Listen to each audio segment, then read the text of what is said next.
नमस्कार, दिन भर की बड़ी खबरों में आपका स्वागत है। मैं हूं शिवानी। आज की खबरों में बात होगी, ये तो वास्तविक मतदाता लगते हैं। सुप्रीम कोर्ट ने ही एसआईआर की खोली पोल, क्या रद्द होंगे बंगाल चुनाव के नतीजे? वहीं बीजेपी में बड़ी टूट, जमकर क्रॉस वोटिंग, 3 दिग्गज दिल्ली तलब, आलाकमान के उड़े होश की, और 56 साल के हुए राहुल गांधी। विजय ने दिखाई ऐसी दोस्ती, राहुल ने तुरंत दिया रिटर्न गिफ्ट की। साथ ही इस्तीफा लेकर मानेगी कॉकरोच, मोदी को लिखा लेटर, 24 घंटे में भूचाल तय की। और खबर के अंत में बात होगी, कैसे योगी पर आई अयोध्या चंदा चोरी जांच की आंच की। इसी के साथ आज दिन भर की सभी बड़ी और प्रमुख खबरों को जानेंगे विस्तार से।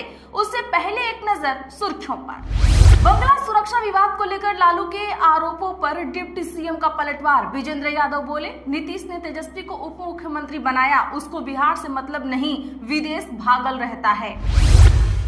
स्टिंग ऑपरेशन, मायावती से मुलाकात के लिए 5 लाख रुपए, टिकट के लिए 3,35 करोड़ रुपए। यूपी की बसपा अध्यक्ष बोले, चुनाव नजदीक, पूरा पैसा कैश में लगेगा।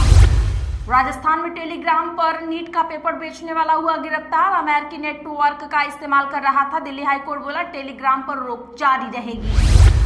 किसी के रिकॉर्ड तोड़, अयोध्या यात्राओं की भी एसआईटी जांच हो, सीएम योगी के दौरे पर अखिलेश का तंज। ईरान डील पर टिका अमेरिकी राष्ट्रपति वेंस का भविष्य, जंग रुकी तो 2028 में राष्ट्रपति बनने के सबसे बड़े दावेदार, फेल हुई तो करियर तबाह।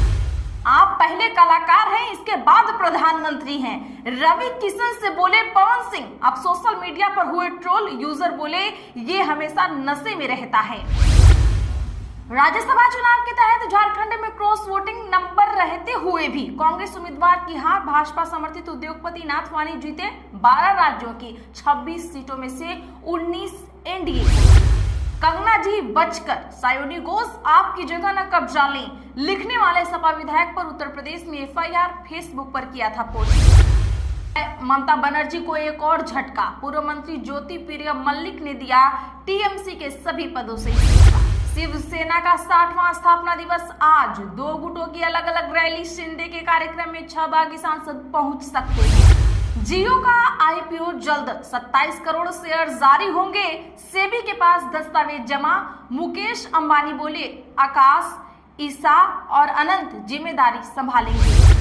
राज्यसभा चुनाव नतीजों पर कांग्रेस और राजद आमने सामने। आरजेडी ने कहा, हमारे विधायकों ने प्रणब झा को वोट दिया, कांग्रेस प्रभारी को आत्ममंथन करना चाहिए।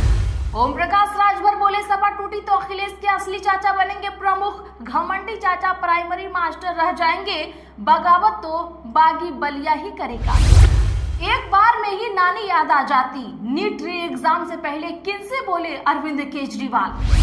छत्तीसगढ़ कैबिनेट में फेरबदल की अटकलें तेज, सीएम हाउस में देर रात अचानक हुई बैठक, आनन फानन में पहुंचे मंत्री। गद्दारों को फिर दिए गए 10 करोड़ रुपए, राजस्थान के होटल में ठहरे बागी सांसदों पर भड़के संजय राउत। योग दिवस पर अनिवार्य हाजिरी का मामला, बंगाल सरकार ने माना सामान्य अपील, हाईकोर्ट ने केस को किया रफा दफा। राम मंदिर के ट्रस्टी अनिल मिश्र से पूछताछ, अयोध्या में 5वें दिन एसआईटी ने एसबीआई के ब्रांच मैनेजर से किए सवाल जवाब, सीएम ने रामलला के किए दर्ज। सेंसेक्स 607 अंक गिरकर 76,802 पर हुआ बंद, निफ्टी भी 154 अंक गिरा। आईटी शेयरों में सबसे ज्यादा बिकवाली, इन्फोसिस 6% तक टूटा। चलिए जानते हैं बड़ी और प्रमुख खबरों को विस्तार से। उससे पहले वीडियो को लाइक जरूर करें। राहुल गांधी 56 साल के हुए, कांग्रेस मुख्यालय में मनाया जन्मदिन, प्रियंका और खड़गे के साथ काटा केक। जी हाँ दोस्तों, बता दें कि कांग्रेस सांसद राहुल गांधी आज 56 साल के हो गए।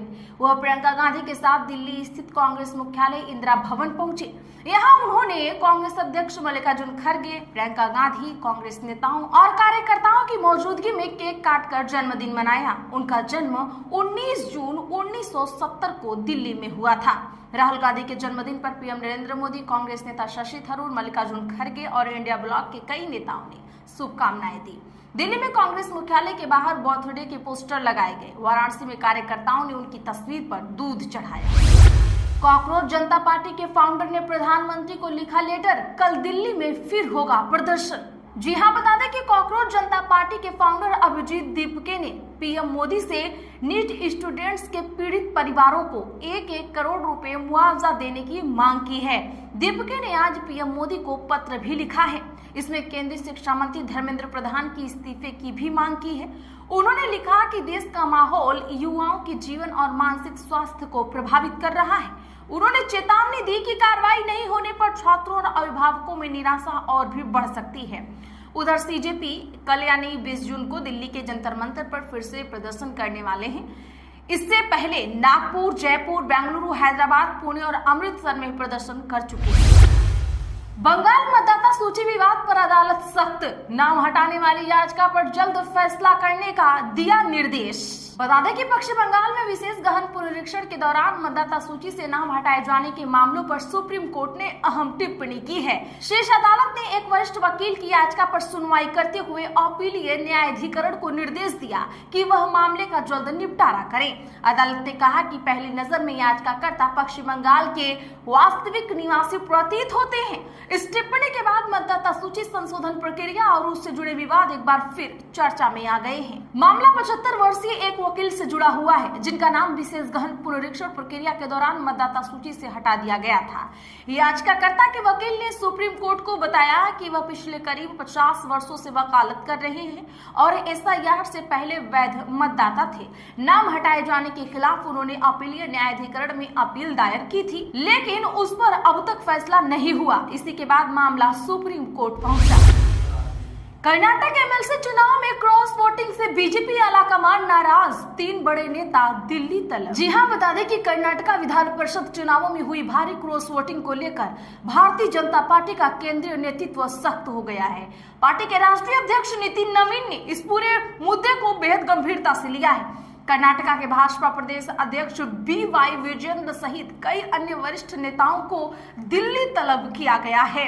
समाचार एजेंसी PTI के अनुसार नवीन ने क्रॉस वोटिंग पर कड़ी आपत्ति जताते हुए प्रदेश नेतृत्व में राज्य अध्यक्ष BY विजेंद्र, विपक्ष के नेता R अशोक और राज्य प्रभारी राधा मोहन दास को 23 जून को दिल्ली आकर स्पष्टीकरण देने और इस मामले पर बैठक करने का निर्देश दिया है। कर्नाटक के मुख्यमंत्री DK शिवकुमार के नेतृत्व में नई सरकार के कार्यभार संभालने के बाद यह पहला चुनावी मुकाबला था। बीते दिन विधान परिषद की 7 सीटों के लिए हुए चुनाव में सत्तारूढ़ कांग्रेस ने शानदार प्रदर्शन करते हुए 5 सीटों पर कब्जा जमा लिया, जबकि विपक्षी दल भाजपा को केवल 2 सीटों में ही संतोष करना पड़ा। वहीं भाजपा की सहयोगी JDS का खाता तक नहीं खुल सका। इस चुनाव के नतीजों ने भाजपा और JDS विधायकों द्वारा की गई क्रॉस वोटिंग को पूरी तरह से उजागर कर दिया। कांग्रेस उम्मीदवार के पक्ष में NDA के विधायकों ने जमकर वोट डाले। सूत्रों के अनुसार सत्तारूढ़ कांग्रेस पार्टी के कुल 151 वोट मिले, जो उनकी अपेक्षित 140 वोटों की संख्या से 11 वोट अधिक है। किसी की रिकॉर्ड तोड़ अयोध्या यात्राओं की भी SIT जांच हो, CM योगी के दौरे पर बोले अखिलेश यादव। राम मंदिर चढ़ावा चोरी विवाद के बीच CM योगी के अयोध्या दौरे पर सपा प्रमुख अखिलेश यादव ने तंज कसा है। पूर्व CM अखिलेश यादव ने CM योगी का बिना नाम लिए कहा, अयोध्या के किसी की रिकॉर्ड तोड़ यात्राओं की भी पड़ताल के लिए भी एक SIT का गठन होना चाहिए। सपा प्रमुख ने परोक्ष रूप से उत्तर प्रदेश के मुख्यमंत्री योगी आदित्यनाथ पर हमला करते हुए अपने X खाते पर एक पोस्ट में कहा कि एक SIT किसी की रिकॉर्ड तोड़ अयोध्या यात्राओं की पड़ताल के लिए भी बनानी चाहिए। अयोध्या में भगवान श्री राम मंदिर में दान पात्र और वित्तीय प्रबंधन में गड़बड़ी का मामला सामने आने के बाद पहली बार अयोध्या के दौरे पर पहुंचे योगी ने समाजवादी पार्टी पर राम भक्तों पर गोलियां चलवाने और जय श्री राम का नारा लगाने पर लाठियां भाजने का भी आरोप लगाया। 7 जून को अखिलेश यादव ने मीडिया रिपोर्ट्स का हवाला देते हुए दावा किया था कि मंदिर को मिले दान के करोड़ों रुपए गायब हैं। उन्होंने अदालतों से मामले का संज्ञान लेने का आग्रह किया था। पहले तो बीजेपी सब चंगा सी कह रही थी, लेकिन 24 घंटों के अंदर ही सारी पोल खुल गई। राहुल गांधी के बर्थडे पर CM विजय ने खोला दिल। गांधी ने भी अपनी सरकार के खिलाफ जाकर विजय को दिया रिटर्न गिफ्ट। जी हाँ, सुपरस्टार थलपति विजय की एंट्री के बाद तमिलनाडु की राजनीति अब बदली हुई नजर आ रही है। इसका ताजा नजारा राहुल गांधी के बर्थडे के मौके पर भी देखने को मिला। कभी राहुल गांधी को ब्रदर कहकर बर्थडे विश करने वाले तमिलनाडु के पूर्व मुख्यमंत्री एम.के. स्टालिन ने आज राहुल गांधी को जन्मदिन की बधाई तो दी, पर अंदाज बदला हुआ नजर आया। अब राहुल गांधी उनके ब्रदर नहीं रहे। राहुल स्टालिन के लिए अब सिर्फ विपक्ष के नेता हैं। दूसरी तरफ तमिलनाडु के मुख्यमंत्री विजय ने राहुल गांधी को खास अंदाज में बधाई दी है। गौरतलब है कि कांग्रेस सांसद राहुल गांधी आज 19 जून को 56 साल के हो गए हैं। इस मौके पर पीएम नरेंद्र मोदी, कांग्रेस अध्यक्ष मल्लिकार्जुन खड़गे, अखिलेश यादव सहित कई नेताओं ने बधाई संदेश भेजे हैं। इस बीच कुछ खास वीडियो संदेश ने सबका ध्यान खींचा है। इनमें से एक रहा विजय का संदेश। विजय ने राहुल गांधी को बर्थडे विश करते हुए माय डियर ब्रदर लिखकर संबोधित किया है। वहीं दूसरी तरफ तमिलनाडु और कर्नाटक के बीच कावेरी नदी पर प्रस्तावित मेकेदातु डैम को लेकर तकरार बढ़ गई है। तमिलनाडु विधानसभा में मुख्यमंत्री श्री जोसेफ थलपति विजय ने इस प्रोजेक्ट के खिलाफ एक प्रस्ताव पेश किया, जिसे सर्वसम्मति से पारित कर दिया गया। यहाँ दिलचस्प बात यह है कि कांग्रेस ने भी इस प्रस्ताव का समर्थन किया है, जबकि कर्नाटक में खुद कांग्रेस की सरकार और डी.के. शिव कुमार उनके सीएम हैं। कर्नाटक सरकार ने भी इस प्रस्ताव पर प्रतिक्रिया देते हुए साफ कर दिया है कि वे अपने राज्य के हितों की रक्षा हर हाल में करेंगे। आज के लिए बस इतना ही। ऐसी ही खबरों के लिए चैनल सब्सक्राइब करें और बगल में घंटी के निशान को जरूर दबा लें। वीडियो को लाइक शेयर करना ना भूलें।